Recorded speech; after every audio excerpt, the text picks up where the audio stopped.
ана кітапты бітіру үшін де кішкентай мақсаттар қояды. 2-3 баспамен оқытады мектепте алып. Бұл жерде информация ғой. Әлемде сен номер бірсің. Негізгі 9 қағида бар. Бағалы сыйлықтар береді. Мұғалімге чемпиондық алып барады. Серік Сағатұлының болашақ жары қандай болу керек? Сіз де мұндай сұрақ қоймаймын деп айттыңыздар ғой. Тәуекел Мүсілімнен кемсіз бе? Тауып алайын.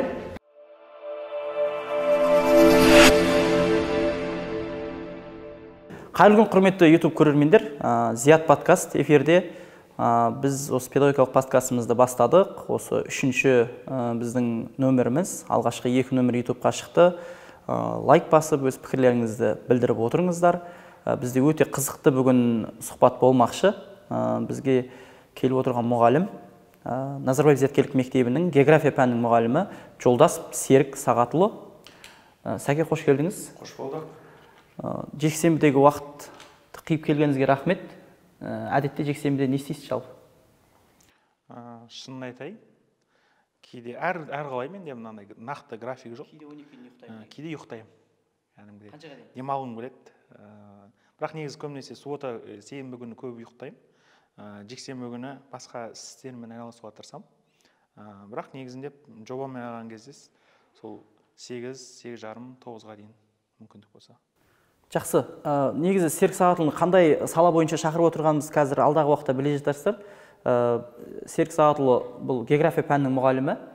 Неге пән география? Негізі географияны оқушылар немесе сол жаңағыдай жастық жалынмен жалындап тұрған түлектер, яғни жергілікті басқаруға барам, немесе халықаралық қатынастарға барам, сондай бір крутой мамандықтарға барам деп таңдайды. Сіз қалай таңдадыңыз? Негізінде мен өзі таңдауым көп болған жоқ. Мектеп оқып жүрген кезімде. Енді үздік оқыдым деп те, немесе төмен оқыдым деп айта алмаймын. Үздік болған кезімде бар, төмен болған кезімде бар. Негізінде бала 7-ші класстан бастап өзінің несін береді, ыңғайын. Я 7-ге дейін жақсы оқып келгендер 7-тен кейін ары қарай төмендеп кетеді. Өйткені переходной возраст деп жатады ғой енді. Өтпелі кезең. Сол өтпелі кезеңге келген кезде я көтеріледі, я түседі да. Сол менің көтерілген кезім болды, негізінде ашылған кезім, қой аузынан шөп алмайтын адам едім негізінде. Лагерге бармадым. Ондай ешқандай менде әсер еткен жоқ. Көп несі ашылады сондай нәрселерде. Өйткені жаңа орта көреді. Бір ауылда, мен негізі ауылдан шыққан балам ғой. Ауылдан шыққам, бір өзің сол айналдырған бір 400 баладан басқа артық көрмейсің деген секілді. Одан көргеннің өзінде өзің енді 8-ші классқа, 7-ші классқа дейін шынымен көрмейсің ғой. Олимпиада жоқ, ол біз оққан кезде сырт жаққа бару деген жоқ. Бір лагерь, басқа нәрселерде ондай нәрселер көп көрсетілмеген негізінде. Сол Таусамалы біздің ауылда бір лагерлер болатын тұғын. Сол 2 лагерь ғой негізінде асанам шабытын ашатын балдардың. Бірақ менде ондай нәрсе болған жоқ. Менде өз 2 қызығушылығым болды. Бірінші ол футбол. Шынымды айтсам, футболист болғым келген өмірде. Қатты жылаған кездерімде болды, елімізге жаны ашып ше. Футбол ойнаймыз? Сәкен мүлдем келмейді. Ну енді қазір солай болды. Арманына деген опасыздық. Бала кездегі арман орындамай жүр екен. Жоқ, енді бала кездегі арманым ол арман болып қалып кетті негізі өкінішке орай. Деген анда-санда аяқ доп тебетініміз бар. Бірақ көбінесе оған қарамай, басқа да нәрселер өмірде, басқа да миссиялар тұрды да, уақытымызда. Уақыт аз қазір кезде, жасың келген сайын, әйтеуір тырыса бастайсың, нен жетістікке жетісіп, 30-да орта бұза алмасаң, 40-та қамал аламайсың дейді. Енді ол жан-жақты дүниеге қарай айтылады. Тек қана орда бұзған шығарым, білмеймін енді, нақты ол пәлен деп айта алмаймын. Соқты, я? Орда соқты. Негізінде жалпы айтқан кезде, бағана дүниемізге қайтып келейік. Сол футболист болуды армандадым. Кәдімгі бір қызық айтып берейін. Италия мен Қазақстан сонда судобымен ойын болып жатыр. 4 жасындамын, Афина олимпиадасы. 4 жасында 4-ші класс оқимын. Афина олимпиадасы болып жатыр. 2004 жылы. Сол кезде Қазақстан жеңіліп қалды. Ана жерде ебіл-дебілім жылап жүрмін кәдімгідей. Мені көрсете кәдімгі кіжініп, намыспен ше, мен көрсетем осы итальяндықтарға, мен футболист болған кезде осылар жеңем деп ше, кәдімгідей. Сондай бір іште мотивация болды. Жоқ, шынымен ол кезде пиццаны не екенін білмейсің ғой. Сонымен не керек? Солай өсіп жүрдім да, бірақ мен шынымен футболды қатты жақсы көрдім. Себебін айтсам, күндегі балалар бар ғой, кешке доп ойнау ол бөлек қой. ол кешке күні жаңа малдан кейін доп ойнайтын әдетіміз бар ғой, ол бір бөлек. Мен шаңқай түсте жұрттар ұйықтап жатқан кезде мен доп теуіп жүретін тұғым. Кәдімгі бір нәрсені үйреніп алғам, ана бір точкадан 1000 рет тепсең нәтижеге жетесің деген сияқты. Соны допты алам, тебем, апарып қайтадан қойып қайтып тебем деген сияқты. Үзбей солай істедім. Жоқ, жақсы футболшы болдым. Бірақ өкінішке орай енді әке-шешеміздің қалауы бөлек болды. Сондай бір отбасылық жағдайға байланысты футбол мектебіне түсіп тұрған жерімнен Шымкентте қалып академияға бірінші неден түсіп тұрған кезімізде енді отбасылық жағдайға байланысты қалдық сол неден, футболдан. Содан кейін менде екі ақ нәрсе болды. Екінші сол география. Оған бас себепкер менің ұстазым. Негізі ұстаз көп нәрсе шәкірттің жұлдызын жағады дейді ғой. Ол рас негізінде. Менің қазіргі ұстаз болып осы жетістікке жетіп отыруым марқұм Есенкүл деген апайым болған, география пәнінің мұғалімі. Сол кісінің маған берген тәлім тәрбиесінің, сол кісінің маған берген менің қызығушылығымды оятуының бас себепкері болды. Географияны таңдау себебіңіз сол мұғалімнің өте мықты болғаны. Мықты болғанынан, 6 классынан негізі бала деген мақтау сүйеді екен негізі. Кез келген көп процент мақтау сүйеді да негізінде. Сол мені Абай атамыз да айтады ғой, екі жолмен баланы ғылымға алып келесің дейді да. Біріншісі ол жаңағыдай таяқпен, екіншісі алдап алып келесің дейді да. Сол алдаудың бір бөлігі сол мақтау деп те білем. Сол мен мақтау жақсы сүйетін тұғым кішкентай күнімнен. Ұстазым айтатын тұғын, сен осы мықты географ қылам, мен сен олимпиадаға алып барам деп. 5 классымда айтатын тұғын, көрген күннен бастап. Енді 5 класстан сабақты онша оқымадым негізінде. Онша оқымадым дегенде 1-2 сабағымнан 3 болды деген секілді, қалған 4-5 қой енді. Бірақ географиядан 4 қойып қоя беретін тұғын маған апайым. Ол кезде жартылай сан оқимыз. Сол екен апайға айтамын, апай, неге мен сабақ жақсы оқимын ғой, сен уақытың келген жоқ әлі дейді. Сол мен 7 класста мені ақыры 5 шығарды. Сөйтіп маған күнде кәдімгідей картамен жұмыс жасайтын тұғым. Жаттайтын елдерді. Сөйтіп географияға деген қызығушылығым оянды. Сөйтіп бір апайыма баратын, апай 7 классында мен олимпиадаға алып барам қойсын, сен уақытың келген жоқ, 9 сыныпта барасың деп. Сөйтіп сол олимпиадамен айналыстым 9-дан кейін. Сөйтіп ең үздік географ болып жүрдім мектепте. Мектепте қандай жетістік болды? Облыс, аудан? Мектепте аса үлкен жетістік болған жоқ. Енді ол кездегідегі енді бәр нәрсені жабуға оңай ғой негізінде, бірақ ол кезде мектеп деңгейінде белгілі бір деңгейде жақсы не қылдым. Қалалықтан деген секілді нәтижелер көрсеттік. Бірақ облысқа шығып, республикадан 3-ші орын бар. Бірақ ол студент кезінде болған нәтиже, бірақ оқушы кезінде ондай болған жоқ. Оқушы кездегі база дейсіз ғой? База сол. Ал өзіңіз айтқандай жаңағыдай оны ары қарай жалғастыру мәселесінде негізінде былай ойландым, жергілікті жерді басқару. Сол барлық баланың арманы ғой, әкім болу деген сияқты. Өйткені мектепте президент болғам. Сөйтіп бүйтіп ойлансам, жаңа жергілікті жерді басқаруға барайын десем, оған енді апа-көке анау керек деген секілді болды да. Сол кезде қызық болып тұрған туризм саласы қызық болып тұрды. Өйткені 2011 жылы 2015 жылға дейін мынандай жоспар болды мемлекетте, Ақтаудың туризмін дамытамыз, соған 15 000 маман кадр керек деген секілді. Сөйтіп ойландым, туризмге барайын ба деп. Сөйтіп әкем айтты, балам, ең өлмейтін сала, егер барам десең, оған да бара бересің ғой, бірақ өлмейтін сала мұғалім, ұстаз болсайшы деді. Сонымен әкенің негізгі тілегіменен сол ұстаздық жолды таңдадым, бірақ өкінбеймін. Нағыз өзімнің мамандығымды таптым деп ойлаймын. Жоқ, сіз жалпы профориентацияда өте оңай болған екен, негізі футбол мен география егіз ғой. Мысалы, футболға қызыққандар, соны туды жаттап, мемлекетті жаттап, клубтардың қай елден екенін жаттап, сол географияның бір бөлігі ғой енді ол да. Әлем географиясын біліп алуға тырысады. Ал сіздікі сол өте 5-ші класстан бастап географияны таңдап қойған екенсіз ғой? Жақсы. Бұл тұрғыда сіздің мұғаліміңізден жолыңыз болды деп айта аламыз, Жақсы. Мұғалімдікке солай әкеңіз қалауымен келдіңіз, бірақ түскеннен кейін де ой болды ма, кейін мұғалім болмаймын деген сияқты? Жоқ, ондай ой болған жоқ. Бірінші курсымнан бастап уже ол салаға берілдім кәдімгідей. Оның себебі тағы да ұстаздарыма байланысты. Мектепте бізде рөлге бөліп кәдімгідей мұғалім ретінде сабақ өткізетін тұғын. Біз соған дайындалып, сабақ өтіп, соған үйренгенбіз кәдімгідей ше. Соған аса қатты қиын болған жоқ. Ең алғашқы дайындық курс дейді ғой. Бірінші курсымда сабақ бергем негізінде.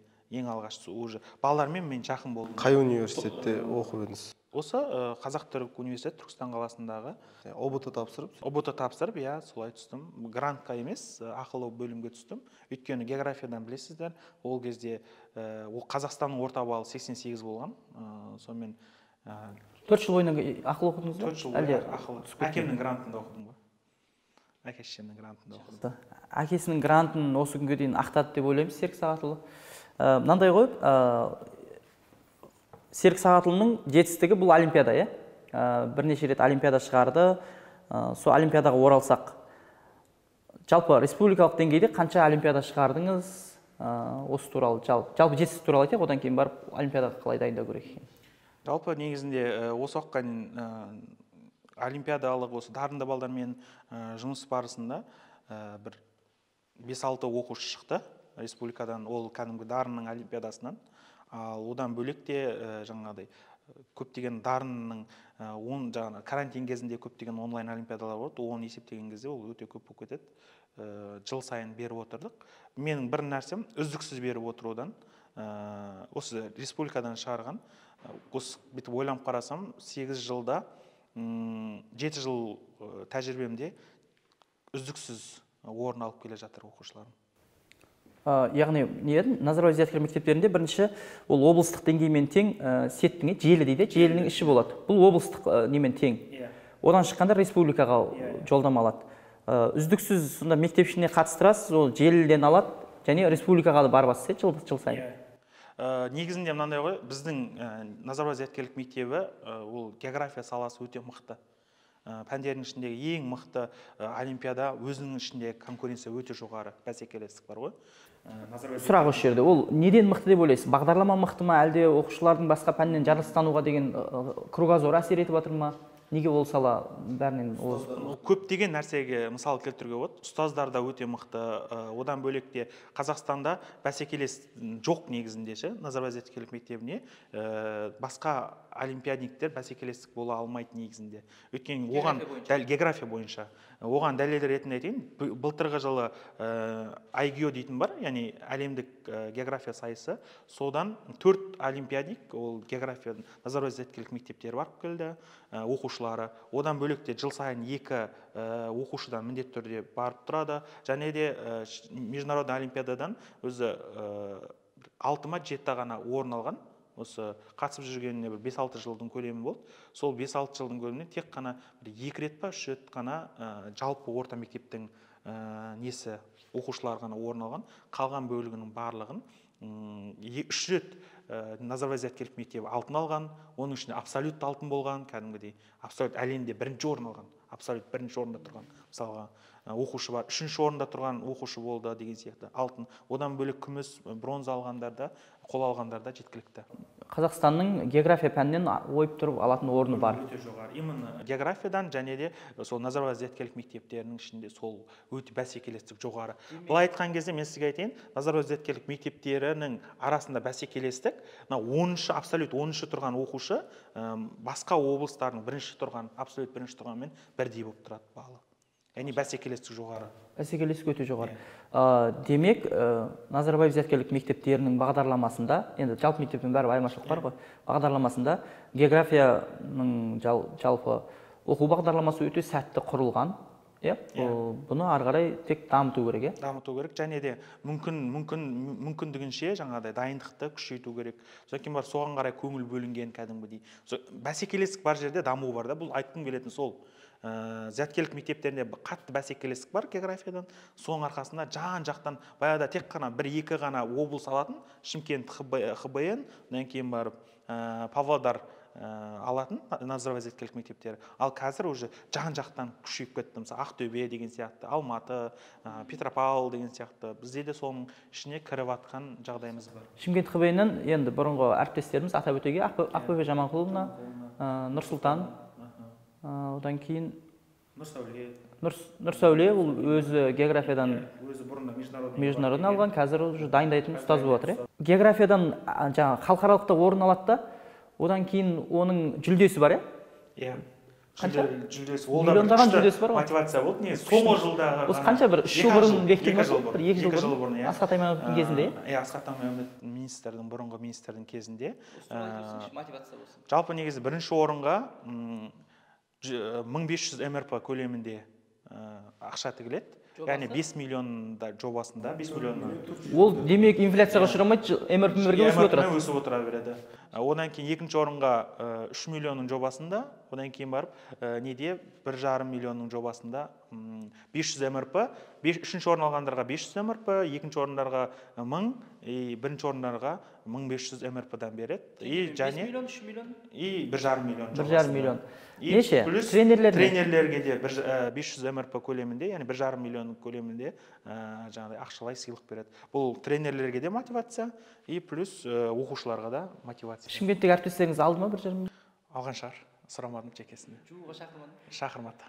Жақсы. Сіз қашан аласыз? Бұйырса, негізінде сол мақсат бойынша жұмыс істеп жатырмық. Мақсат өте биік қойғанбыз. Алла жазса, сол негізінде бір шәкірттеріміз бар еді. Шәкірттеріміздің нәтижесіне бұйырып кеп тұрса, 1-2 жылдың көлемінде алып қалатын шығармыз. Демек қазірден баулып жатсыз. Баулып жатырмыз. Жақсы. Енді біз күшті жетістіктер туралы, миллиондаған ақшалар туралы айттық. Енді қайтадан артқа қарай қайтамыз да, ол қалай дайындау қалай? Сіз қалай дайындайсыз? Және жалпы мектептер оған дайындауға оларда мүмкіндік бар ма? Осы туралы келейікші. Сіз қалай дайындайсыз? Күніге дайындайсыз? Қалай болады? Қандай оқулықпен дайындайсыз осы туралы? Негізі осы жерде бір айта кетейік, осы бірінші жылдары Серік Сағатұлын қарасаңыз, сол жаңағындай күндіз-түні мектепте, енді азанда сәл кешік кезген шаққылап. Бірақ кешкісін сол сағат 9-ға шейін сәкең мектепте, Серік Сағатұлы мектепте жұмыс істейтін, осы шәкірттер дайындаумен алысатын.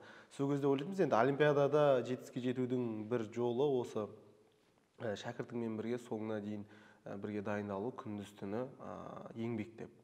Бұл тек қана осылай келеді ма, жоқ әлде бұдан да басқа біз білмейтін бәлкім дүниелер бар ма? Өте көп негізінде. Мен негізі олимпиадаға оқушы шығарудың бас себептерінің бірі, бұл оқушы тарапынан 3 қағида болу керек. Тамаша, атап өтсеңіз, көрермендер жазып алсын. Бірінші қасиет, бұл оқушының негізінде математикалық сауаттылығы болу керек. Яғни логикалық ойлау қабілеті жоғары болу керек. Соған мән беру керек. Жақсы, нешті ондай оқушылар өте көп деп ойлаймын, бірақ соның ішінен ең үздігін таңдап аласыз. Соның ішінен бізде Назарбаев зияткерлік мектептерінде мүмкіндік сәл көбірек, жалпы орта мектепке. Бұл жалпы орта мектептерінде азырақ, мүлдем жоқ деген сөз емес. Оның өздері де жасаса болады. Қазір түрлі бұрында мен өзімде тесттерден алып, кәдімгі Гарнер дейтін сияқты психологиялық тесттер, жаңағыдай зияткерлігін дамытатын тесттер арқылы мен оқушылардың логикалық ойлау қабілеттерін сынап отыратын тұғым. Ол бірінші дүниеде. Логикалық, бізде Назарбаев зияткерлік мектепке түсердің алдында тест тапсырады ғой. Сол анализ бойынша жұмыс істеймін негізі. Соның бірінші қарап өтемдағы, сонда логикалық қабілеті жоғары балдарды бірінші сызып алам. Екінші, тілдік қабілеті жақсы болған бала керек. Яғни бізде халықаралық мектеп болған екен. Әрине. Бізде кітаптардың барлығы орыс тілінде және ағылшын тілінде, қазақ тілінде аздау. Жалпы негізінде әлемдегі 70% информацияның көбісі осы ағылшын тілінде ғой. Сондықтан ағылшын тілін мейлінше жетік меңгерсе, оның үстіне олимпиада, международный олимпиада, халықаралық олимпиада ағылшын тілінде өтеді. Ол да болашаққа жоспар ретінде, қадам ретінде, оны қайтадан дайындап жүрмей, мысалы ондай тәжірибе болған менде. Бір оқушы жаңағыдай ағылшын тілін білмеген нәтижесінде сборный Қазақстанға кіргеніменен, құрама командаға кіргеніменен ағылшын жетпегендіктен қалып қойғанда, бірақ білімі жоғарыда ана басқа балдардан қарағанда. Сондай оқушылар болды да Назарбаев зияткерлік мектептерінде. Сол маған не болды, ой болды да. Сол екінші ұстаным осы. Біріншісі логикалық қабілеті, екіншісі тілдік қабілеті болу керек оқушының, және де үшіншісі гиперактивнейден қарағанда бір отырып, өз бетімен оқи алатын бала болу керек. Ізденуге құмар, Ана сахна құмар емес, өзін ғылымға арналған. Жұлдыз ретінде көрсетіп, популяцияға жұмыс істемейтін, кәдімгідей. Ол популизмге жұмыс істемейтін, кәдімгі өзінің жұмысымен мақсатқа қойып, сол мақсатқа жете алатын, өз бетімен оқи алатын бала. Осы баланың тарапынан үшеу жеткілікті. Интроверт оқушылар. жеке интроверт оқушылар. Ал енді мұғалімнен тарапынан негізгі 9 қағида бар. 9 қағида арқылы жұмыс істесе, ол міндетті түрде жетістікке жетеді. Еске түскенше атап өтейік. Барлығын атап өтейін енді. Біріншісінде ол оқушы жалпы негізінде кез келген істі біз білеміз, кез келген істі бастамас бұрын бастаған кезде немесе ол бұрынғы сенің сәтсіздіктерің алдыңа түсе береді. Сен қорқасың мысалға, бір нәрседен бұрында құлап қалдың, ол жерге шықпайсың деген секілді ғой. Немесе мынау ыстық су қолың тамып кетті, оған жақындамайсың деген секілді. Сондай алдыңғы мәселе тудырады. Ол кез келген адамда сондай. Оқушыларда да сол мәселе. Мысалға енді осыған аналогияны осыған алып келсек, осы мысалға мен олимпиададан дайындай алмай қалам ба, мен бір-екі пробелім бар еді, мына пәннің мына жерім деген сияқты қорқыныш болады деп жатсыз ба мұғалімдер? Түрлі қорқыныштар болады да, мұғалім тарапынан соған, оқушы тарапынан да сондай қорқыныштар болады. Екі жақтың тараптан болғандықтан, бір тараптан қорықпай, екінші тараптан қорқыныш болса да, ол жетістікке жеткізбейді негізінде. Екеуі де қорқынышты жеңе білу керек та, қарсы. Ол үшін мұғалім оқушының жүрегіне сенім ұялату керек. Ол қалай деген нәрсе да? Оқушыға соңғы нүктені жеткізуді көрсету керек. Енді сіз көрмейтін жаққа қарай барсаңыз, сіз адасасыз ғой. Мына жаққа барасыз, ана жаққа барасыз деген секілді. Оқушы сондай этапта тұрады да. Ал сен соны сенімділігін көрсетіп, қай этапқа дейін барасың, қандай нәтижеге жетесің, бұл нәтижеде не болады екендігін бірінші сендіру керек балаға. Яғни мен әрдайым былай деймін, менімен дайындалатын болсаң, сені әрдайым чемпиондыққа алып барам. Республикадан кем дегенде орын аласың деп балаға сенімділік ұялатам. Баланың бойында сенімділік болғаннан кейін барып, ол ары қарай жұмыс жасайды. Мысалы ретінде дәріні біз ауырған кезде дәріні ішеміз ғой, ол дәрінің соншалықты пайдасы жоқ негізінде. Кез келген судан да жазылып кетуге болады, қарапайым да. Просто осы суды беріп, сіз осыны ішсеңіз, жазылып кетесіз десеңіз, бүкіл иммунитет соған қарай жұмыс істейді. Сол секілді баладағы ақыл ой, сана барлығы сонымен жұмыс істейді олимпиада. Мен жетістікке жетемін деген сияқты. Соны сендіресіз, соның нәтижесінде ол жетістікке жетеді. Бұл бірінші этап. Сенім. Бірінші этабыңыздың өзін тыңдап отыр, бір 5-ші этап па деп ойладық негізінде. Енді ашық, мынау көрермендерге ашық болсын дегенім ғой, түсінбей қалмасын деген секілді. Екінші этап бұл мақсат қою. Мақсат қою, нақтылық, сенімді болды. Енді солған жететін мақсаттар қою керек. Нақты мақсаттар, үлкен бір мақсат қою керек. Яғни мысалға международный, яғни халықаралық олимпиададан орын алу, немесе желілік олимпиададан орын алу деген секілді мақсаттар қою.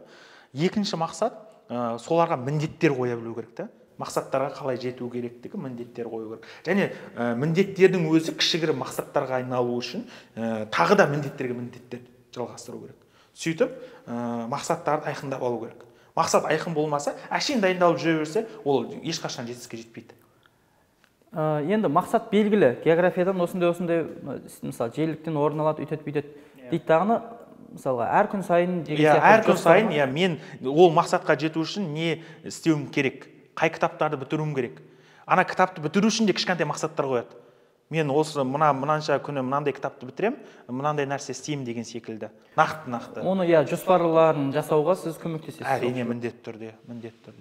Үшінші нәрсе бұл дұрыс методика. Ең үлкен мәселелердің бірі бұл методика. Ұстаздың дұрыс қойылған методикасы. Дұрыс қойылған методиканың нәтижесінде сен ұзақ уақыт жетуің мүмкін, или тез жетуің мүмкін. Сол тез жететін жерге сен ұзақ уақыт жетуің мүмкін деген секілді ғой. Сол үшін әрбір балаға арнайы методика жасайсың. Бұл міндетті түрде. Дифференциация деген осы жерде кетеді. Жақсы, олимпиадаға дайындалу кезінде де дифференциация қолдану керек. Міндетті түрде қолдану керек. Ол міндет әрбір оқушыға өзінше жоспар құру керек. Мысалы ретінде біреу тыңдалымы жақсы оқушы болады. Біреуінің жаңағыдай кітапты оқып өзі шығара береді. Біреу кәдімгідей топпен жұмыс жасауды жақсы көреді деген секілді. Біреу жеке жұмыс жасауды жақсы көреді. Яғни әркімнің оқушы бір кітапты ол біреуді бірінші берген дұрыс, ал екінші ана кітапты оған басқа уақытта берген дұрыс. Ал керісінше оқушыға басқалай деген секілді. Көрдіңіз бе? Әр оқушыға өзінің жоспар құру керек. Сол жоспарлардың нәтижесінде сонда жетістік болады. Жаппай істеуге болады. болады, бірақ ол ұзақ уақыт береді жемісті. Мысалға мен осы уақытқа дейін алған жетістіктерім мысалға кеше ғана келген жетістік емес қой, қаншама жылдар бойы еңбектену, баны өздеріңіз айтқандай күндіз түні дайындықтың нәтижесінде келген дүниеде. Сондай бір дұрыс методика құру. Одан кейін төртінші мотивация. Мотивация беріп отыру керек балаға. Әрдайым бала мотивация білесіздер, қысқа уақытта болады. Қысқа уақытқа жарамды. Мақсаттан кейін шаршайды. Балада орысша айтады, выгорание дейді ғой, жану пайда болады. Енді ойлаңыз, бір 4-5 кітапты бітіріп тастайды.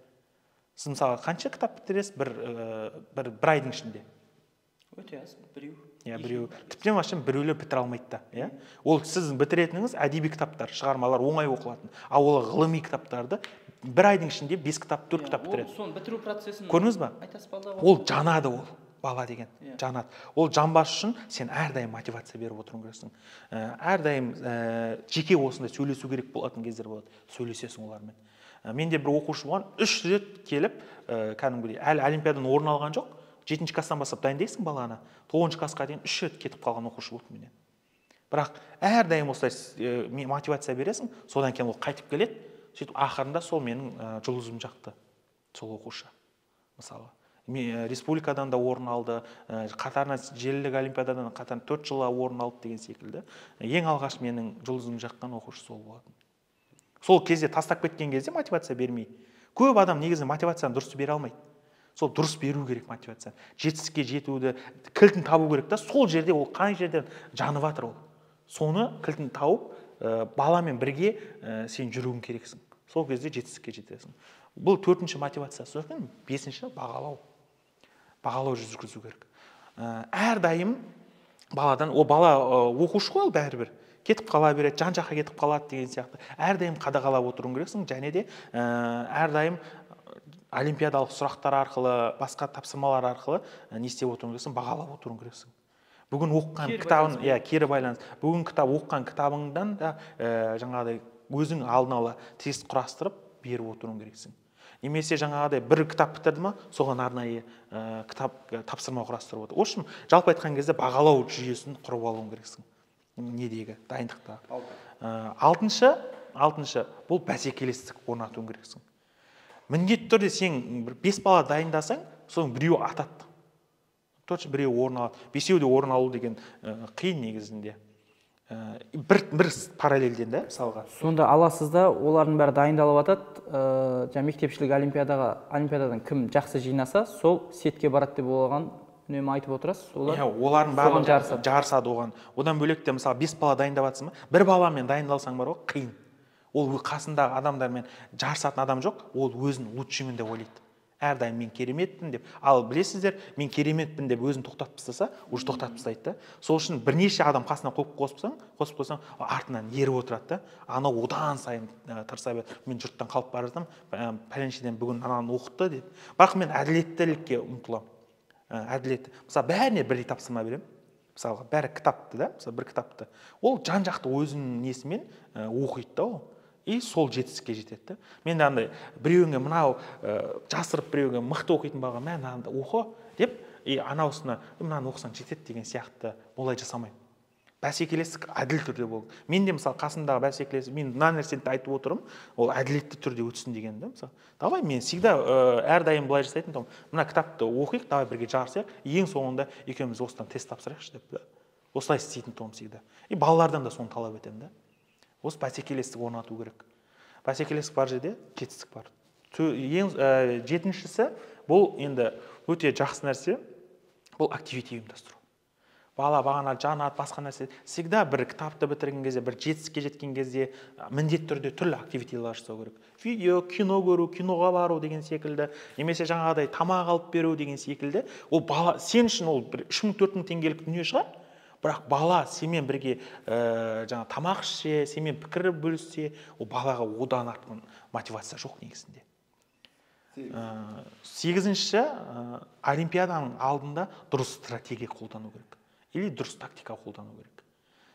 Қай жерде, бүкіл олимпиада география деген үлкен ғой, жер дүниесінен, космостан бастап жердің ядросына дейінгі информацияны білу керексің.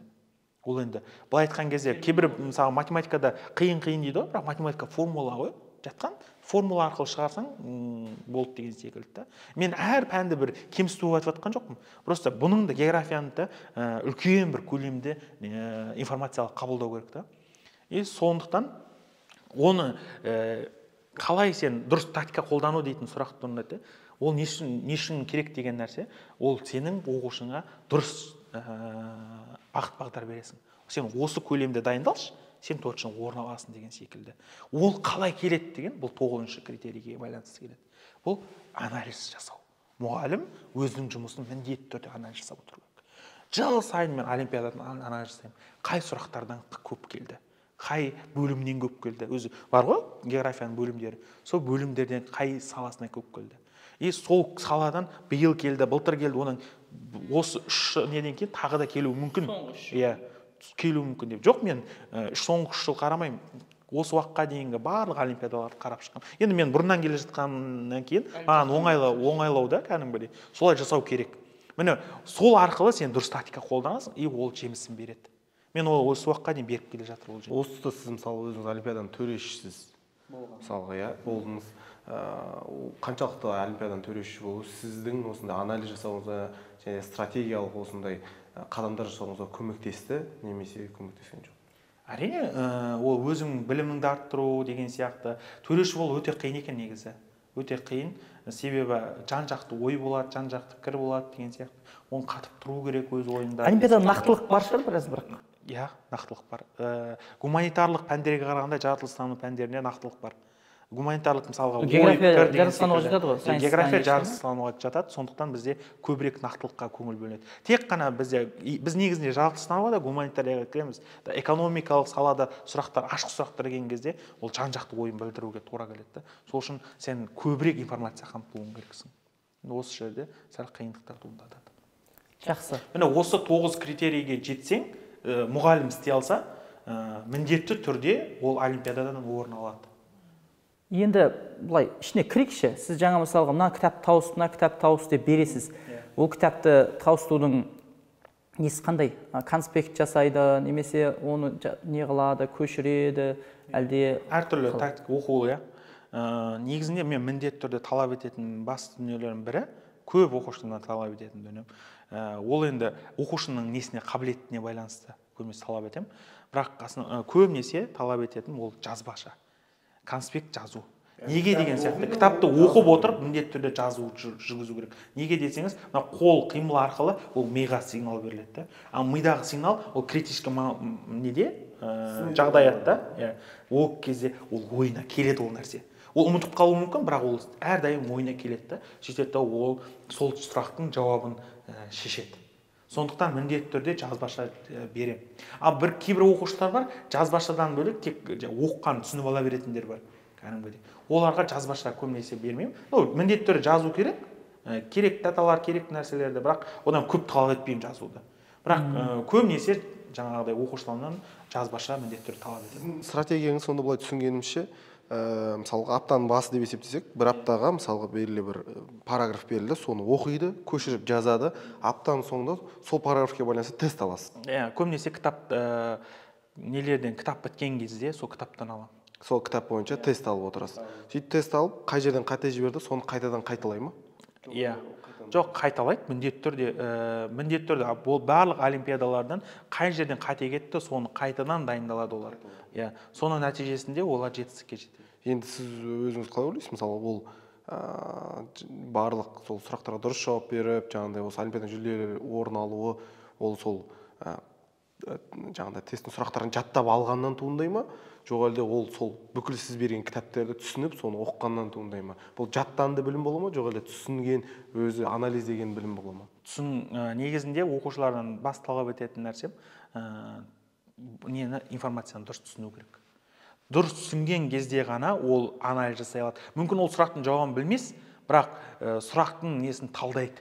Мынау оныкі емес, мынау оныкі емес деген сияқты. Ол түсінген балада ғана нәтиже көрсетеді. Ал түсінбеген бала, тек жаттаған бала, ол жетістікке жете алмайды. Иә, 3-ші орын алуы мүмкін деген секілді ғой. Но бірақ нақты 1-ші орын алып, немесе республикаға шығу деген ол қиын. Жақсы. Менде мындай сұрақ бар. Сол олимпиадаға дайындау барысындағы қандай бір оқулықтарды ұсынасыз? Мысалға, жалпы мектептің оқулықтарын, мысалы 5 пен 9 ба? 5 пен 9-ның арасынан келеді деген секілді да, мысалға. Жалпы негізінде айтқым келетін нәрсе, енді бұл тек қана география қатысты жоқ нәрселер. Барлық олимпиада міндетті түрде базовый нәрсе білу керек. Ол деген сөз мектептің оқулығын міндетті түрде жаттау керек. Жаттау дегенде толық меңгеру керек та. Соны бірінші қарастыру керек. Екінші қарастыратын дүние сол тақырыптың аясында кең мағынада кітаптарды қарастыру керек. Мысалы геоморфология қатысты геоморфология кітабын қарастыру керек деген сияқты. Одан бөлек жаңағыдай гидрология қатысты гидрология деген секілді ішіне қарай тереңірек үңілуді. Бұл олимпиада деген сол терең және күрделендірудің нәтижесінде келетін дүние негізінде. Сөйтіп соны нақтылап білім алатын болсам, мысалы мен географиядан айтайын, Максаковскийдің кітаптарын оқытатын. Міндетті түрде орыс Максаковскийдің кітаптары, ол жалпылама білімді беруге тырысады, экономика көбінесе. Одан кейін барып мектеп оқулықтары, одан кейін барып жаңағыдай IGO-ның бұрынғы осы уақытқа дейін келген IGO халықаралық олимпиада ғой, республикалық олимпиаданың IGO-ның тесттерін талдау, жұмыстарын талдау. Ол ана бір сайттағы ма? Иә, ол сайт кәдімгі дарынның сайтын, официальный сайтында бар. Одан бөлек Бионд дейтін кәдімгі өзін Бионд деген олимпиада өзін Назарбаев зияткерлік мектептерінің олимпиадниктері, одан бөлек те Қазақстаннан басқа мықты олимпиадниктердің құрған сайты. Сол жерде барлығы бар информациялар. Яғни алғашқы жылдарда болған олимпиада жұмыстары бар. Барлық информация бар. Осы 23 жылға дейінгі бүкіл информация. Одан бөлек сол жерде кітаптар бар. Қай кітаптардан дайындалуға болады деген секілді. Уже жасалып қойған дүниелерді соны алып оқи берсе болды. Ол ауылдан шығып атсын ба, ол қаладансың ба деген не емес. Тек осы стратегияларды қолдансаң, ауылдың баласы да Қазақстанды жеңіп международныйға бара алады. Просто үздіксіз алған білім керек та. Содан бағана өздеріңіз айттыңыздар ғой, кәдімгідей кешке дейін дайындалу керек деп. Кез келген спортсмендердің, тренерлердің қарасаңыздар да, жетістікке жеткен спортсмендердің тренерлерін қараңызшы, барлығында бір нәрсе да, ол өзін бүкіл нәрсесін тамағына дейін тренер беріп отырған.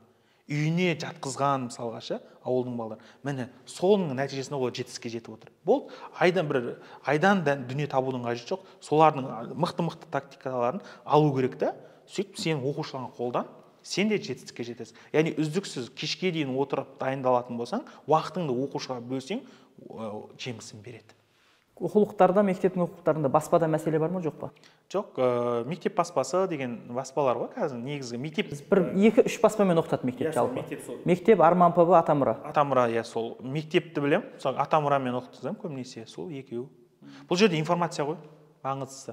Кітаппен, өйткені олимпиадада жюри болған кезде өзіміз де білеміз. Жаңа интернеттен кәдімгі сайттар, неден алынған білімдер бар ғой. Википедия дейтін сияқты. Өйткені ол кез келген адам жазайды да, Википедияны. Одан кейін бір бөлек қазақша информация. Олар бір сенімді дереккөз болып табылмайды. Оны олимпиада ұсынғанмен оны қабылдамайды. Сол үшін міндетті түрде кітаппен ұсынады. Кітап ол всегда сенімді мәлімет болып табылады. Сондықтан кітаптан оқып, информацияны дұрыс белгілесеңіз, дұрыс болып. Олимпиадада жюри болдыңыз. Енді осы жерде мынандай сұрақтар. Бұны дарын ұйымдастырады. Негізі Қазақстандағы, негізі олимпиаданың түрлері көп, бірақ Қазақстандағы ең маңыздысы барлық мектеп мойындайтын, білім саласы мойындайтын дарын республикалық, РГБ-ПО ма, педагогикалық орталығы ма? Бұл орталық қаншалықты объективті өткізеді, қаншалықты бұл орталықтың сенуге болады? Қазіргі таңда мен Қазақстанда одан басқа баламалы олимпиада несі жоқ қой дайындайтын. Өйткені ол министрліктен бекітілген кәдімгі үлкен жұмысқа ие не болып табылады, орталық болып табылады. Сондықтан мен көрдім, бұрынғыдай емес, қазір жақсы. Облысты көрдім. Енді біз өзіміз оқушы кезімізде жаңағыдай таныс тамыр деген секілді балдар мысалға, немесе әрбір нәрседен орын алатын болса өзімізден мысалға оқушылар неге барған кездерде облысқа барған кезде коррупция болды. мүмкін біз облыстың несі тарапынан болды ма деген секілді да, или ашық көшіру. Бірақ облыс аудан барлығына іргі осы дарын жауапты ма? Иә, жалпы дарын ғой. Бәрі дарын. Дарынның несінен келеді ғой. Бірақ осы мен желілікте болып келдім, жюри. Ешқандай да әділетсіздік болған жоқ. Нақты шешілді. Толық қатысқан жоқпын, белгілі бір жағдайға байланысты. Бірақ мен көрген барлық этаптардың барлығында әділетті болды. Кәдімгідей шифровать етіліп, нелер кодтармен, сен қай оқушыны белгілеп жатқанын білмейсің деген секілді. Нақты әділетті түрде тексеру болды. Жақсы. Ең бастысы дүние бұл оқушылардың білімі дағдысын дамытады. Сен бәрі көшірген болуы мүмкін, белгілі бір салы кетіп қалуы мүмкін деген. Ол бәрі бір төбе барған кезде республикадан шығады. Өйткені республикада ол орын алмай қалады. Мақұл, республикадан ақ көшіре қойсыншы деп есептейікші, бірақ көшіру болмайды ғой. Болды дегеннің өзінде международныйға іріктеу барысында бәрібір жеңіледі. Өйткені международный Қазақстан атына барады ғой. Сондықтан бәрібір білімді бала бәрібір шығады, қазіргі кезде солай. Жақсы. Енді олимпиаданың тақырыбын осымен жабатын шығармыз. Мынандай сұрақ. Бірінші орын алды десе, біздің ойымызға келуі мүмкін. Ең бірінші тұрған адам, екінші орын алды десе, ол екінші тұрған адам, үшінші орын алды десе, үшінші тұрған адам, Бірақ олай емес. Бірінші орын бірнешеу болуы мүмкін. Әртүрлі жағдайға байланысты. Екінші орын одан да көп болуы мүмкін, үшінші орын одан да көп болуы мүмкін. Осы тұрғыда бір кішкене анықтама беріп жіберсеңіз. Негізінде аудандықта қанша пайыз орынға ие болады, облыстықта қанша, республикада қанша? Бәрінде бір қазір солай болды. Қазіргі кезде осы соңғы 2-3 жылдың көлемінде 45%-ке орын беріп жүр. Демек, қатысқандардың 45%-ы орынға ілінеді. Қатысқандардың 45%-і орын алады. Қанша пайыз бірінші орын, екінші орын, әлде ол жағдайға байланысты ма? Жоқ, негізінде қатып қалған заңдылық жоқ, но бірақ аслында көбінесе қарастыратын нәрсе сол 45%-тің ішіндегі 20% бірінші орын, 30% екінші орын, қалған 50%-ке үшінші орын беріледі. Бұл енді былай бір-екі бала жоғары төмен балдық көрсеткішімен. Бал жақындарды шығарып жіберуі мүмкін, түсіріп жіберуі мүмкін, сондай жағдай. Мүмкін 2 орын болуы мүмкін, мүмкін 3-4 орын болып кетуі мүмкін деген секілді. Сол 45% міндетті түрде жүзеге асады. Демек, балаларға қатысуға ындай үміт бар, мотивация бар, тек алғашқы 3-еу ғана орын алады деген ұғым емес бұл. Өте жақсы нәрсе, негізі осы нәрсені қолдаймын. Біріншіден негізі мұғалімдердің деген сияқты, мұғалімдерге де оқушыларға үлкен мотивация болды бұл нәрсе. Бұрында бізде осы 2 жыл бұрын тек қана 6 адам орын алатын тұғын. Бірінші орын біреу, екінші орын екеу, үшінші орын үшеу ғана. Бұл қалған балдар не істейді? Орынсыз қайтады да сол күйі тастап кететін тұғын. Нені? Мотивациясы жоқ та. Бірінші бет қайтады, әсіресе 9-шы класста қатысады көбісі. 9-шы класста қатысады да, сол 9-шы класстағы бірінші орын алмай қалады да, меселе қайтып кетеді. Көп оқушының сөйтеді да қалдырып тастайды. Ал келесі жылға қайтадан жаңа балдар қайтадан орын ала беретін тұғын. Ал қазір орын алғаннан кейін барып, мына жақта 45%-ке берген екен, аналардың мотивациясы одан сайын күшейді. Ана орынға жетемін. Мен орын алдым ғой, үшінші орын. Енді екінші орын, бірінші орын аламын деп, ол мотивация одан сайын дамиды. Сөйтеді дағы бәсекелестік ұлғайды осының нәтижесінде. Бұл енді Дарын орталығының, Қазақстан білім министрлерінің үлкен бір дұрыс шешімі болды. Мен ұстаз ретінде. Мен Назарбаев зияткерлік мектептерінде соңғы 3 жылда осылай беріп жатыр. Жалпы жүлде тағайындалған жылдар қабылданды? Жалпы негізінде бұл республикада бұрыннан бері болатын. Ауданда неде олай болмайтын тұғын. Ауданда бір білмеймін, нақты айта алмаймын мен. Нақты 5 жылда ма қабылданды ау деймін. Бірақ ауданнан облысқа, облыстан республикаға қанша адам шығады? Біреу-екеу ғана, иә? Бір-екеу. Абсолютті бірмен уже екінші тұрған. Абсолютті екі шығады. Ол әрдайым сонда, өйткені облыстың саны көп. Оны тексеруде жұмыс қиын болады деген сияқты. Абсолют бірінші, екінші, ар кеткенде үшінші орын и плюс квоталықтар шығады. Квота дегеніміз қандай? Қазақстан республикадан бірінші орын, екінші орын алғандарды Қазақстан сборныйына қабылдайды. Международный олимпиадаға дайындау үшін. Онда кем дегенде 12-13 оқушы болады. Бүкіл неден, параллельдерден. 9-шы, 10-шы, 11-шы класстардан. И солардың ішінде олар міндетті түрде келесі жылы республикаға қатысады. Сетке қатыспаса да қатыса алады. Орын алсын болмасын, бұл квота арқылы беріледі. Өйткені ол Қазақстан сборныйынан қатысады, көбінесе УТС-тар, желілік нелер болады деген секілді, сондай бір артықшылықтар. Және тағы бір нәрсе айтқым келеді. Көбінесе басқа мектептер осы олимпиадаға қатысты мықты тренерлер жалдап жатады. Бұл өте жақсы нәрсе біріншіден. Өйткені тренер ол жалпы мұғалімдер жетістікке жету, мысалы мен өзім осы жетістікке жетуіме 8 жыл 7 жыл уақыт кетті. Шынымды айтайын, 6 жыл кем дегенде ше. Одан бөлек бұрынғы өзім олимпиадник болған кездерімнің тәжірибелерім бар, мысалы республикадан алған орындарым бар деген сияқты. Сол қалай дайындау, қай кітаптан деген сияқты. Енді ойлаңызшы, кейбір мұғалімдер ондай нәрсе орын өз бұрында олимпиадник болмаған, өйтіп орын шығармаған адамдар қалай дайындаймыз деген сұрақ туындауы мүмкін да. Енді оларға да тоқтамау керек та. Олар жаңа жайлап үздіксіз дайындалып отырып, және қосымша мықты жаңа тренерлер болса, соларға жалдау керек. Ол тренерлермен қосымша өз оқу керек мұғалім. Сөйтіп ол жаңа 1-2 жылда өз ананы тренердің негізгі лайфхактарын алып алады да, плюс оқушыны да не қылады, сөйтіп бір-бірімен оқып, ол мықты тренер болады. Өйткені былай нәрсе де болмайды, мен тренерге бердім, все, болды, орын шығады деген дүниеде болмау керек та. Ол 1-2 жылдан кейін олдан басқа да тренерлер мықты болып кетуі мүмкін деген сияқты. Әр жылда әртүрлі әдіс-тәсілдер дамып жатыр ғой, мысалға. Бұрында бізде международный олимпиададан географиядан орын болмаған. Ең алғаш Рустам деген, Валиев Рустам деген оқушы алып келді. Алтын. Ақтөбеден алып келді. Одан кейін соның шәкірті алып келді. 2 рет алып келді. Абсолют IQ-дан абсолют 1 болған. Ойлаңызшы, международный олимпиададан әлемде сен номер 1-сің. Сондай. Ол біздің география тарихында болмаған. Соны алып келді мысалға. Санжар деген бала. Тоже Ақтөбенің баласы. Ол былтырғы жыл қатысып, тағы да 3-ші орын алды мысалға. 3-ші орын дегенде абсолют алтын алды. Абсолют үш болып тұр да. Бұл өте үлкен көрсеткіш та мысалға. Ол дәрежеге жету де ол баланың бір нәрсе көріп отқан мүмкін көрермендер, мұғалімдер болуы мүмкін, жаңа оқушылар болуы мүмкін олимпиадаға қатысса. Мен сол бала туралы кішігірім ақпарат айтайын. Ол 7-ші класстан бастап олимпиада дайындалды деп білем. Өйткені бізде желілік УТС болып тұрады. Оқу жаттығу жиын олимпиадаға жаратылыстану пәндерінен. Соған келетін тоғын 7-ші класс, 8-ші классына келіп, 9-ші класста неге респаға өте алмай қалды. 10-ші класста респаға өте алмай қалды. 2 жыл қатарынан респаға өте алмады.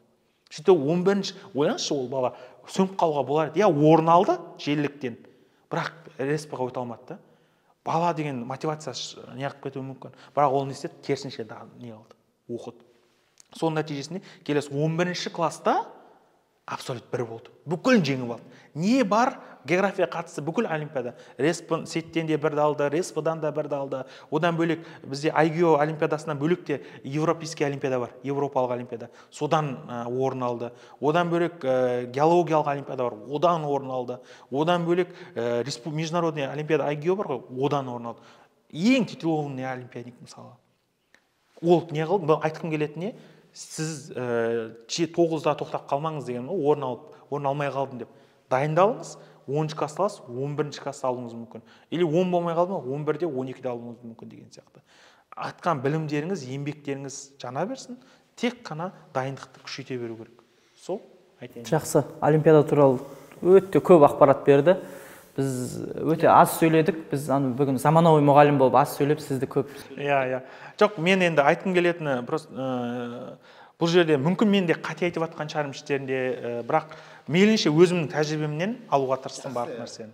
Асаналай, не сұрақ бар? Жалпы негізі бұл кісі енді ғылыми жобада да жетістіктері бар кісі. Серік Сағатұлы енді осы бұған қысқа нұсқа жауап бере салсаңыз деген өтінішіміз. Ғылыми жобалардағы жалпы жыл сайынғы критерий өзгерістер орын алып отырады дейді. Мысалға, өткен жылдары ол әртүрлі осы кеңінен қарастырылмаған осы Қазақстан тарихындағы жұмыстар болды десек, биыл осы тарихи тақырыптарды кәсіпкерлікпен байланыстырды. Келесі жылы ол жасанды интеллектпен байланысуы мүмкін деген пікір бар. Осы пікір қаншалықты орынды? Сіздің осы ғылыми жобаларыңыз республикадан орын алып жатқан кезде қандай критерийларға баса назар аударасыз? Көсөліп кеттім деп атысқа, десең. Жалпы негізінде ғылыми жоба бір үлкен әлем. Олимпиада деген бір үлкен бір әлем болатын болса, ғылыми жоба да үлкен әлем. Сөзіңіз бөлейін, осы екі әлем мұғалімдердің жалпы Назарбаев мектебіндегі аттестациясында екеуі бірақ птичка ғой. Или олимпиада, или ғылыми жұмыс. Бұл бәр жерде сондай. Қазір мысалы біз сағаттап сөйлеп отырған нәрсеміз бірақ птичка болады. Оқушылардың бір жетістігі ғой негізі айтқан кезде. Мен айтар едім, оқушысының жетістігі жоқ адам ол мықты мұғалім деп айта алмаймын. Бірақ енді неде мектеп жалпы мектепте жақсы бағаланады олимпиада мен ғылыми жоба. Әрине ғылыми жоба деген енді сіздің сұрағыңызға жауап беріп кетейін. Ғылыми жоба енді бір бағытта болатын, ғылыми жоба деген тереңірек кететін нәрсе де. Олимпиада дегеніміз ол кеңінен қозғалатын дүние информацияны. Бұл бір тақырыпты аласың да зерттей бересің, соның нәтижесінде бір жоба шығарасың да. Ол өте пайдалы нәрсе. Өйткені біздің жалпы ішкі өнімді дамыту үшін де, басқа нәрсені дамыту үшін де міндетті түрде ғылыми жаңалық болу керек. Ғылыми жаңалыққа көңіл бөлу керек. Баланы соны тәрбиелеу бұл. Ғылым жаңалық ашып кетпейді, бірақ соған қарай бағыт бағдар беру, сол нәтижесінде сол 1-2 оқушы мүмкін ғалым болуы мүмкін. Біз әлі кімді Нобельді алған адам жоқ қой. Мүмкін сол ғылыми жобадан оқушылардың біреуі Нобельді алуы мүмкін да. Сол мотивацияның арқасында. Ал енді жаңа сұрағыңызға жауап беретін болсам, әр жыл сайын әртүрлі бағыт қозғалады. Неге дейтін болса, өйткені бір тақырып қозғала берсе, сол тақырыптың аясына шықпай қалады ғой, мысалға. Сол үшін жан-жақты қосымша нелерді қосып отыр да, мысалға. Биыл, былтырғы жылдары көбінесе зерттеуге қатты көңіл бөлетін болса, ал бұл жылдары зерттеуден бөлек те неге де көңіл бөліп жатыр да. Ол бизнеске қаншалықты пайда, адамның қоғамға қаншалықты пайда, одан қанша табыс табуға болады деген секілді дүниелер. Келесі жылы мүмкін жаңа сіздің айтқаныңызда интеллектте болуы мүмкін, ол болмауы да мүмкін, басқа сала болып кетуі мүмкін деген секілді. Сондықтан біз жан-жақты бір ғылыми зерттеу жұмыс жүргізген кезде бір тақырыпты жан-жақты зерттеуге тырысамыз. Барлық көзқарас. Және міндетті түрде өнімін алып ғылыми зейін қараймыз, кәсіпкерлігі жағынан қараймыз, одан бөлек ол қаншалықты қоғамға пайдалы, және оның ұзақтылығы қаншалықты. Не бере аламыз бұл дүниемен қоғамға. Сол критерийлерге баса назар аударуға тырысамыз. Енді мен бұл ғылыми жобадан керемет профессионал емеспін. Бірақ мен тағы да бір нәрсе айтамын, олимпиададан алған білім жігерім, олимпиада балаға не береді, қайтып келейікші жаңа нәрсеге. Балаға не береді деген кезде, олимпиадаға дос табады. Ең басты нәрсе табатын дүние ол жігер. Баланың бойында жігерді оятады, тоқтамауды оятады. Ана кішкентай көп кітаптарды оқып тастайды да, кішкентай нәрсені қаншама қиындықтан төзіп келіп, жігерленіп, жеңіп келген бала басқа алдына қиыншылық келетін болса, оны оңай жеңеді. Өйткені ол бір жол жасап алды уже. Ол жеңу жолын жасап алғанда, соны мына жаққа салады. Тамақ пісірген секілді ғой. Мына тамақтың пісірген рецептімен мына тамақты құсасы да 100% кемесе де құсайды, негізгілері құсайды. Сол тамақты пісіре бересің деген секілді. Бұл да олимпиадада жігерді қалыптастыру солай да. Сол секілді бұл нәрсе маған да қалыптасты. Мен 5 жыл бойы дарынның ғылыми жобадан орын алмағам. Басқа жобалардан орын алдым. Бірақ именно осы дарыннан оқушылардан орын алмаған. 5 жыл бірақ тоқтаған жоқпын. Жан-жақты көрдім. Жаңағыдай бірінші тек қана географиядан тақырыптар қарастырдым. Болмады ол. Екінші басқа нәрсе, басқа мұғалімдер физика, математикамен қарастырып көрдім. Ол да болмады. Сөйтіп жан-жақты қарастырып, ақырында биылғы жылы бір атты жобам. Содан орын, ерте оқымға байланысты. Бұл жобаны былай сыртынан қарастырсақ, бұл да кәсіпкерлікке байланысты жоба. Жалпы ұлттық құндылықтарды негізге ала отырып, кәсіпкерлік жолын дамыту. Демек, олимпиадаға дайындап жатқан оқушыңызды параллельно ғылыми жұмысқа да дайындай бересіз. Әлде олай емес пе? Жоқ, олай емес. Екеуі басқа нәрсе. Екеуі екі дүние. Ол келмейді. Мейлінше қоспаған дұрыс. Болады, ол өте сирек кездеседі. Бірақ екеуі екі дүние. Екі жаққа алып кету деген нәрсе қиынырақ. Даже мұғалімдердің өздерінде де олимпиадник шығарып, ғылыми жоба шығару, екеуі бірдей орын шығару өте қиын. Суға кетеді дегендей. Бір саланы терең меңгеріп, соның жетістікке жеткеннен кейін бар, екінші саланы қозғауға болады. Ол адам менің сияқты ішіндегі жігер болады да, мотивация. Давай мен алуым керек деген сияқты. Енді мынау осы жаңағы оқушыларға байланысты айта кететін болсақ, өзіңіз енді осы халықаралық қазақ-түрік университетін бітіргеннен кейін магистратураға солтүстік қазақстан университетіндегі Манаш Қозыбаев атындағы университетте магистратураны оқыдыңыз, сол жақта қызмет еттіңіз, сол жақтағы НЗМ желісінде жұмыс істедіңіз, Түркістанға келіп қазір жұмыс істеп жатсыз. Енді осы екі мектептің солтүстіктің оқушылары мен оңтүстіктің оқушыларының айырмашылығы бар ма жалпы негізі қысқа? Әрине, өйткені менталитет бар. Оқушылардың білім деңгейі де әрбір салада, мысалы бұл жақта қазақ тілді орта ғой, қазақ тілі басым болса, ол жақта орыс тілді орта, орысша көбірек. Мысалы үзіліске шыққан кезде олар бір-бірімен қазақ топтары орысша сөйлеседі. менталитет деңгейі басқарақ сәл. Әрбір өзінің мына жақтағы салт дәстүрлер ол жақта жоқ. Бұл жақта салт дәстүр мына оңтүстікте жоқ деген секілді. Одан кейін барып мынау олимпиадада қайтып оралатын болсақ, жетістіктердің көбісі мысалы гуманитар мына қазақ тілден, жаңағыдай тарихтан, құқықтан деген секілді дүниелерден орын алады көбінесе оңтүстік өңірлерде. Себебі география мен қазақстан тарихы тек қазақ тілінде өтіледі. Орыс болсын, қазақ болсын. Ол жалпы орта мектептерінде айтып жатқан себебім сол. Ништанда и солай. Ал енді солтүстікте көбінесе жаңағы орыс тілден алдың қатарлы орындарда болады. Одан бері ағылшынша, ол жақта негізі ағылшынша күштірек. Енді мен енді облыстың мұғалімдері ренжімес, бірақ шындықты айтқан дұрыс сұрақ. Бұл жақты өзім де оқыдым. Ағылшын деңгейі төмен оңтүстіктің солтүстікке қарағанда. Салыстырмалы түрде. Ағылшын тілі көп ресурс через орыс тілі. Орыс тілі арқылы келеді. Мүмкін ол да бір тіл арқылы үйренеді. Мүмкін ол да бір пайда шығар. Мен оған бір себеп 7-ші класста сабақ берген кезінде бұл жақта да 7-ге беріп көрдім, ол жақта да беріп көрдім. 7-ші кластың балдары ағылшын тілінде бізде не жазады ғой? Жаңағыдай соч, ТЖБ, БЖБ жазған кезде, ТЖБ-да кезекші боласың ғой. Кәдімгідей мынанша эссе жазып береді ғой. Кәдімгі спокойно, мен бүйтіп таңғаламын, мен бұлай жазамаймын ғой деп ше. Бұл жақта олай емес, қиналып отырады ше. Ал керісінше ол жақта қазақ тіліне келген кезде шұрқақтық бар. Сондай бір негізгі нәрселер бар. Ал мына олимпиада бағана бір сұрақтарыңыз қойып кеттіңіз, қай өңір мықты олимпиададан деген секілді. Негізі көбінесе Алматы қаласы, Алматы облысы, Астана деген секілді. Ол жақта енді көбірек мықты бұрынғы олимпиадниктер бар, мықты жаңа база бар деген секілді. Мықты университет, конкуренция көбірек университеттен де мықты мұғалімдер бар деген секілді. Сол жақтыңқы более көбірек шығады. Ал географиядан көбінесе сол Шымкент, Ақтөбе, жаңағыдай Павлодар секілді өңірлер. Павлодарда айтпақшы өте олимпиада мықты. Неге дейсіздер ма? Олимпиада олар әкімшілік көңіл бөледі ол жаққа. Егер международный олимпиададан орын алсаң, жаңағыдай сыйлықтар береді, бағалы сыйлықтар береді мұғалімге.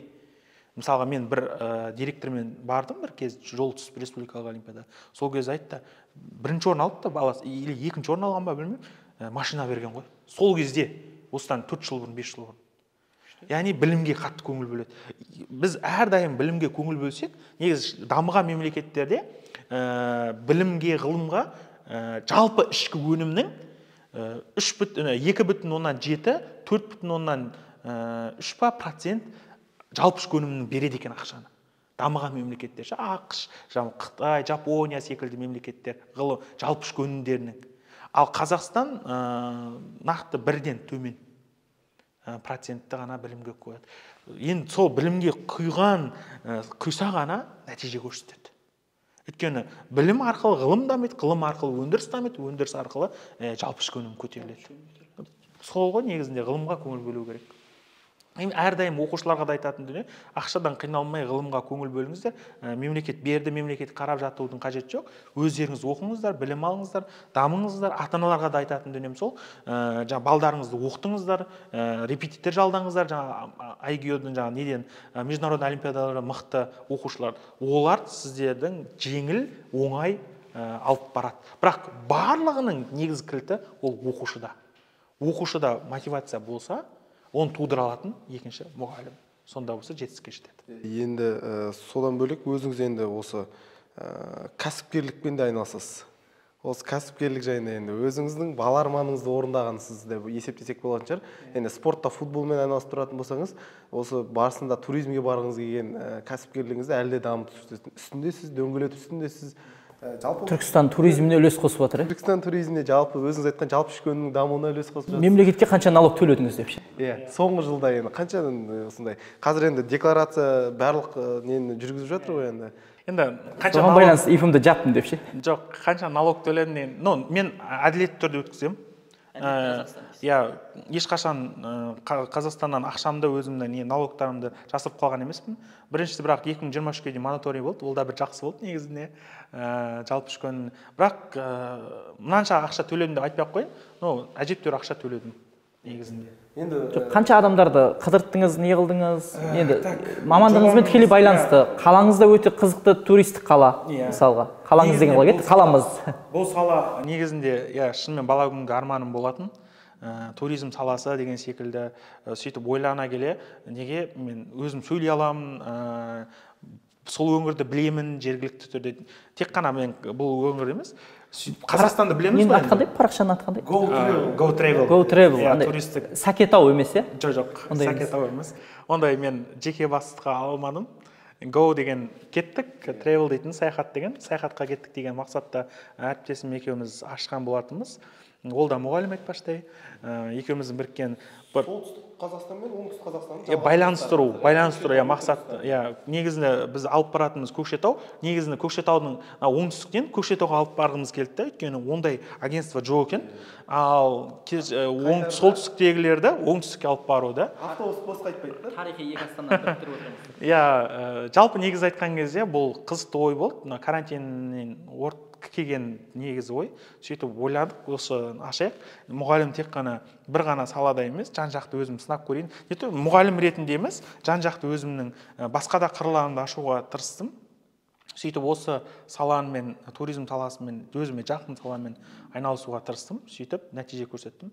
Нәтиже менде жобамен алған кезде мен қатты андай бағана үлкен туристік агентство жыл бойы істемейді. Жаз айларында көбінесе, көктем жаз айларында. Қанша жаз, қанша жыл? 3 жыл болды. 3 жыл. 3 жылда өсім, түсім қалай отыр? Статистика біліне ме сізге? Статистика бірінші неге қараған кезде, мен негізі мына тактиканы қолдандым. Amazon тактикасын қолдандым. Amazon компаниясы бар ғой, атын ұмытып қалдым, басшысының. Безос па? Сол кісі Қытай ғой, қытайлық емес пе? Мен онда қателестім онда. Джекман, Алибаба. Сонымен ойладым да, соның тактикасын қолдандым. Ең соң кәдімгідей минимальный срок істеді да. Біз ақша таппасақ таппай ақ қояйық табыстан. Бірақ ең мықты жағдай жасайық туристерге, және де барлық жерді алып барайық. Тек өзінің табысын өздеріне жұмсайық деп, бірінші жыл тегін жұмыс істедік. Сөйтіп дағы көп не тартып алдық өзімізге туристер. Сөйтіп келесі жылы өзінің жемісін берді, сөйтіп жақсы жетістікке жеттік негізінде. Сонда бірінші барған туристер или сарафанный радио ма, или екінші рет бара ма келесі жыл? Жоқ, сарафанный радиода бар, бөлек қазір таргет дейтін бар деген секілді. Негізінде шын айтқан кезде бірінші жылы 35 мың теңгеге істедік. 35 мың теңгеге бұл Түркістанның барлық шетін аралау, тамақ, 3 мезгіл, 3 күн қонатын қонақ үй деген секілді. Қазақстан түкпір-түкпірінен келеді. Қай жақтың тұрғыны үшін? Ошаға келген ба? Ошаға келеді, қалған барлығы сол 35 мың теңгенің ішінде болады. Енді былай қараған кезде, ол шын айтқан кезде фантастикалық ақша, туристер дейді, турмен айналысып жүргендер біледі, осыдан 3 жыл бұрын. Соның нәтижесінде не болды, жақсы табыс болды. Сәке, не айтылмай қалды бүгін бізде? Білмеймін, енді барын нәрсе айтылған шығар. Сізге нормально ма? Маған нормально. Мен басты көп нәрсе айттық, олимпиадамен айналысып, сол олимпиада туралы айтқым келген. Соңғы сұрақ бар сияқты, оны мен ғана емес, менің әріптестерім де, менің жолдастарым да бәрі қойғысы келетін бірақ сұрақ бар сияқты, өзіңіздің эмоцияңыздан да көрініп отқан сияқты. Енді Серік Сағатұлының болашақ жары қандай болу керек? Маған енді көптеген енді әріптестерім де айтып отырады. Сондай сұраныс келіп жатыр бізге, жекеге. Осы кісінің болашақ жары қандай болу керек? Осы экранға жолдау жасаса, үндеу жасаса, осы барша біздің дүйсенбіден бастап қыздар соған қарай өзгерсе. Сізде мұндай сұрақ қоймаймын деп айттыңыздар ғой? Бұл сұрақ бізге эксклюзивті сұрақ болайын деп тұр енді, сондықтан да осы нәрсені бір камераға айтсаңыз. Қазақстандағы үйленбеген жігіт ретінде мынандай болған қалаймын деп. Тәуекел Мүслімнен кемсіз, Тәуекел Мүслімдерді айтады, мынандай болған қалаймын деп айтты. Сол қалағаны жетті. Кез келген адамның өзінің жүрек қалауы бар. Жалпы негізінде жүрек қалауларын бәрін орындауға тырыстым. Бірақ енді бұл жағынан Аллахтың бұйырған дүниесі шығар. Бір кісі маған келіп тұрған шығар. Ол кісі әлі дайын емес шығар мүмкін деген сияқты. Мен дайынмын негізі деген. Шутка. Жақсы. Критерийді ашып айтсаңыз, критерий қандай енді жалпы? Сотқы критерий бар ма? Критерийіңізді ашып айтсаңыз, біз соған байланысты ертең өзімізді әріптестерімізге кейде айтып жатады бізге әріптестеріміз, осы Серік Сағатұлынан қандай қыздар ұнайды? Бізге нақты критерийлеріңіз қандай Серік Сағатұлы? Жалпы негізінде бұндай сұрақ қоймаймын деп айтқансыздар ше, бірақ енді қазір көрейін. Негізінде осындай сіздер секілді адамдарға бұрында бір ойланып келіп, ашуланып деп, мына суды төгіп жіберейін ба десең, әзіл негізінде қос екінші жартың табу ол өте маңызды дүние ғой. Мен үшін де өте маңызды дүние. Сол үшін мен бір өлең шығарған тұғым кезінде өзімнің жан дүниеммен шығарған. Енді ұстаз жан жақты да, психолог та, ол жаңағыдай кәсіпкер ақында деген секілді. Тамаша, эксклюзив болды бізде. Сондай бір өзімнің жүрек сырды, мүмкін ол керемет өлең емес шығар, бірақ өзімнің ойымдағы қызды іздеп жүрген боламын. Осындай сұрақтар көп болған екен, осындай бір жауап ретінде өлең шығарып қазір бір тауып алайын. Рұқсат болса, қазір қыз іздеп жүрмін деген мінекей. Қыз іздеймін деген өлең емес па? Үзілі бақ тұратын сызылы бақ. Жоқ, ол емес. Ол емес, бұл өзімнің арнайы іздеп жүрген қыздарыма. Сыйғастар деп отпайық деген. Жоқ, ондай емес. Олай болса, рұқсат болса, Шәке. Бүкіл Қазақстаннан осындай қыз іздеп жүрмін. Жақсы, таратамыз. Дұрыс болмады, ол негізі бірақ. Жоқ, видеоны таратамыз. Өлеңнің аты қыз іздеп жүрмін. Қыз іздеп жүрмін ақыласқан данадан, қыз іздеп жүрмін қылығы көркем баладан. Қыз іздеп жүрмін ерінің барлық болмысын Алланың сыйы жәннатына балаған. Қыз іздеп жүрмін жанарын жалын қақпаған, қыз іздеп жүрмін ар намысты сақтаған. Қыз іздеп жүрмін ұрпағы үшін уайымдап, дұғасыз түні намазсыз таңы атпаған. Қыз іздеп жүрмін қазақилықты сақтаған, қыз іздеп жүрмін ана тілді еш сатпаған. Қыз іздеп жүрмін домалақтарға еліктеп, мінезін түзеп, бар болмысын баптаған. Қыз іздеп жүрмін ауылды мүлде жатсынбас, қыз іздеп жүрмін дүниенің сыйына сынбас. Қыз іздеп жүрмін ақыреттерге алаңдап, ұрпағын мүлде дәретсіз жерді бастырмас. Қыз іздеп жүрмін жәннатқа бірге кіретін, қуансам бірге, қайғырсам жанда жүретін. Арманым асқақ, мақсатым биік болғанмен, бұның барлығына орындалатынына сенемін. Тамаша, мықты. Өлең жолдарын. Сәкеңнің бүгін ақындық қырын аштық. Мына қойма деген сұрағын қойып, эксклюзив бізде керемет. Бұны үзіп алып, міндетті түрде осы жерін бөлек салу керек. Тамаша. Құрметті біздің YouTube көрермендеріміз міндетті түрде өздеріңіздің осындай осы өлеңге байланысты пікірлеріңізді міндетті түрде жаза кетіңіздер. Көбінесе мынау абай туатын қыз деп жақтырық қой негізінде. Негізі арманым сондай, абай туатын бір қыз алу. Неге дейтін сұрақ туындайтын болса, қаншама қоғам болып жатыр, қаншама дүние болып жатыр, бірақ абай туылып жатқан жоқ та қазіргі кезде. Абай бір мыңжылдықтарда бір туылатын шығар, бірақ арманым асқақ деп айттым ғой. Бірақ осы абай неге туылмасқа, екінші абай неге туылмасқа, екінші мағжандар, екінші жаңадай байтұрсыновтар неге туылмасқа, әлихандар неге туылмасқа деген секілді бір үлкен арманнан туындайды. Әлі сол арманда жүрмін. Алла қалап бұйырып жатса, шынымен армандағандар Аллах тағала береді ғой. Сол арманымыз беріп, менен бір абай туылып жатса, өте иншалла Аллаға бір шүкіршілік айтатын едім, сан мыңдаған. Ал абай туу үшін өзің Құнанбай болуың керексің дейді ғой. Болмасаң да құсап бақ дейді. Енді шамам жеткенше арты ет жеңімді жинауға тырысып жүрмін. Тамаша. Осы ізгі тілектеріңізге жетуге шынымен тілектеспіз. Енді осымен аяқтайық. Өте сұмдық сұхбат болды енді. Бізде уақыттан асып кеттік. Бірақ барлығын шығаруға тырысамыз, барынша. Құрметті көрермендер, біз бүгін Олимпиададан бірнеше дүркін республикалық жаңағыдай жүлдегерлер шығарған, тренер ретінде өзін жақсы танытқан, мұғалім ретінде жақсы танытқан, қазір ақын ретінде, жалпы қоғамда өзінің үлесін қосып жүретін, қоғам қайраткер ретінде өзін жақсы танып жүрген Серік Сағатұлымен сұхбат құрдық. Жазылыңыздар арнамызға, таратыңыздар, пікір қалдырыңыздар. Біз жалпы осы подкаст дамыту мақсатында сіздердің пікірлеріңізге, жазылуларыңызға шын мұқтажбыз. Сондықтан арнаға жазылып пікір таратыңыздар. Серік Сағатұлының жеке парақшасында беріп кетеміз, ол кісіге де жазып қойыңыздар. Бұл подкастқа, құрметті көрермендер, мен негізі осы қашан шақырады деп жүргем. Енді әріптестерім ғой, Шыңғыс мырза да, Аслан мырза да бір шақырса екен деп бір армандайсың ғой. Өйткені жаңағыдай керемет адамдарды көрдім, бір-екі сұхбаттарыңызда. Өзімде арманым болатын тұғын. бір өте керемет елдің, жердің, осы Қазақстанға өздеріңіздің кішкентай бір дүниелеріңізді тамызып жатсыздар деп ойлаймын. Бұл өте құптарлық, өте керемет дүние.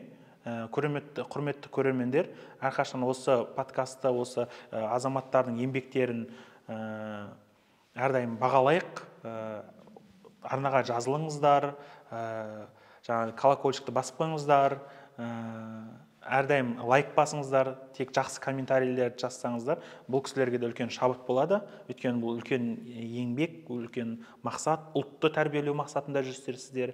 Бір кішкентай бір болмайтын контент түсіріп жатқан жоқсыздар. Негізінде мақсаттарыңыз биік бұл азаматтардың, сол үшін қолдайық, құрметтілерім. Енді жалпы өзім ішімнен барлықтарыңызға елім деп еміренетін, тілім деп тебіренетін, ұлтым деп ұрандайтын, жұртым деп аянбайтын, терең тарихын зерделей білетін, жарқын болашағын бағамдайтын, өткен ұрпақтардан өнеге алып, өскелең ұрпақтарға өнеге болатын қазақтың менмін деген азаматтары болып жүре берінсін, және сондай шәкірттерді біз тәрбиелей берейік. Ұлт үшін әрдайым еңбек етуден жалықпайық, құрметті ұстаздар. Тамаша. Қазақ тілі әдебиетінің мұғалімі деп ойлап қалдық деген бір комментарий. Құдай қаласа. Рахмет, сіздер. Арслан аға не дейсіз? Жақсы, біздің немізге тіркеліп қойыңыздар деп айтқымыз келеді. Барлық комментарийларды оқып, осы жерде сіздердің комментарийларыңызды ескеретін боламыз. Әзірге комментарийлар өте аз болып тұр, бір көбейсе кішкене. Көбірек бастаңыздар. Көбейіп, ары қарай Құдай қаласа жақсы болып кетеді. Рахмет. Жақсы, Серік Сағатұлы, сізге өте көп рахмет. Үлкен рахмет.